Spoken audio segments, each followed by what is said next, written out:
বলেন খাজা বাবা ভুয়া, আবার বলেন এ মানুষ যারা আজকে আপনারা খাজা মঈনুদ্দিনের সাথে বিয়াদবি করছেন, আপনারা দেখেন আপনাদের পূর্বপুরুষ মুসলমান ছিল কিনা। আমার খাজা যদি না আসতেন, আল্লাহ পাক জানে এই দর্দির মধ্যে আমরা এখন কোন ধর্মের থাকতাম। বুঝতে পেরেছেন? যিনি কলমা পড়াইলেন, এখন আপনি তাকে চিনতে পারতেছেন না। মনে রাখবেন, যতদিন পর্যন্ত আল্লাহর ওয়ালিদের সাথে বিয়াদবি হবে, সৌদি আরবের টাকা, মিডল ইস্টের টাকা যদি এখানে ঢেলেও দেন, সম্মানের আসনে অধিষ্ঠিত হতে পারবেন না। সম্মানের আসনে নিজের আইডেন্টিটি সব সময় গোপন করতে হবে। মানুষকে নিজের আইডেন্টিটি বলতে পারবেন না। বলেন দেখি আমার মতো করে, আমি আপনাকে বলছি, আমি আহলুস সুন্নাহ ওয়াল জামাত, আমি মাতুরিদি, আমি হানাফি, আমি কাদেরি। বুঝতে পেরেছেন?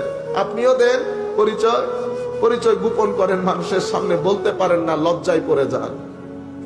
আমি বলছি আপনি যেই করেন, বস এতটুকু আবদার, আল্লাহর ওলিদের সাথে বেয়াদবি করিয়েন না।